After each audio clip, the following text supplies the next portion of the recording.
Hello and welcome to our strokes with Angel Mercado. What we're going to do today, I'm going to show you how we go about shading our drawings using Q-tips, tissue, also we have paper stamp, and we'll see how we can use them and when do we use them. The first thing we're going to do, we're just going to add tone to this. The sunlight is going to be coming from this direction. It's always good to kind of mark, just to where is the light source coming from. So first thing I'm going to do, I'm just going to add tone to this. Here I'm going to follow the shape of the roof, and I'm going to add it lightly.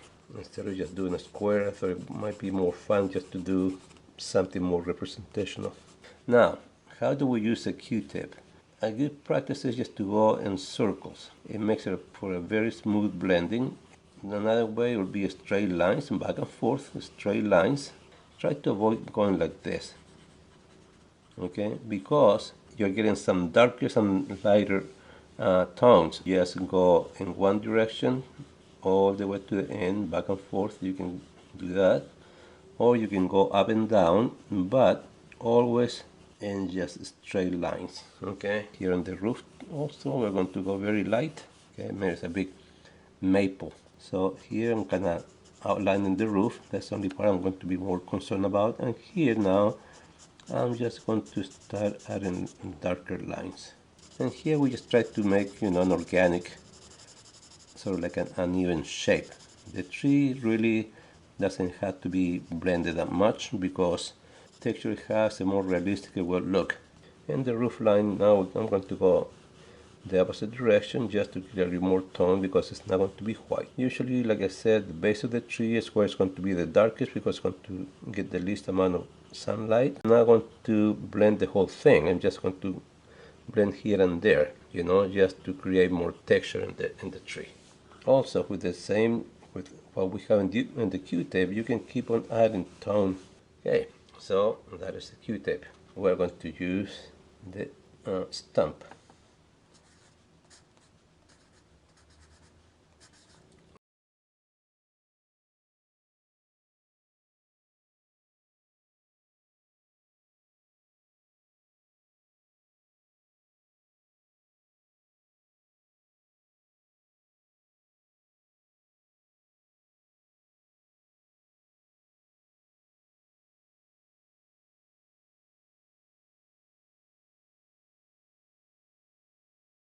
The stump works nice too if you just go straight in straight lines like this. You see how nice it blends.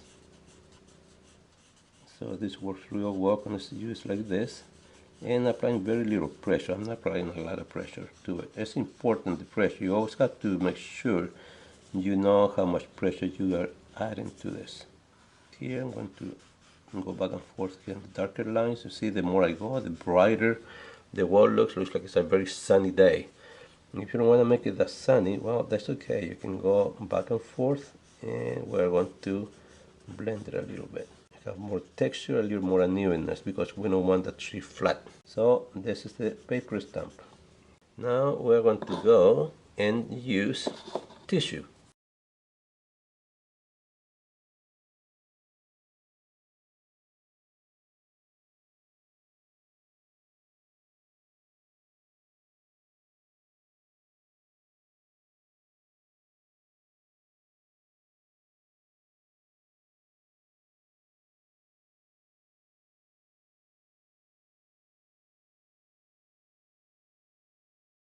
Now we're going to get the tissue. The tissue is great to use when we're making sky, when making something in large areas, because the tip is not as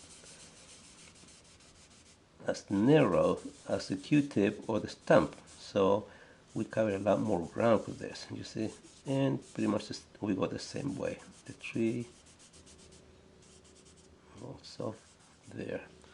Let's say I want to create some kind of sky, maybe clouds. Remember, this is just what I had here. So what I'm going to do here, I'm going to get a little bit more, and I'm going to add a little bit more. This is going to be kind of like a sky. Okay, there.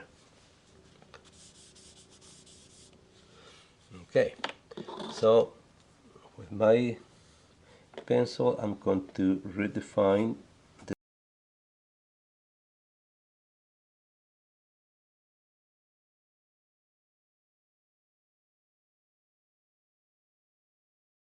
and here you see with the eraser what we can do now, we can start making a cloud. You see, so we can start creating cloud just by going with the eraser over what we done there with the tissue. Here, practice, practice, practice, and I'll see you hopefully on my next video. Goodbye.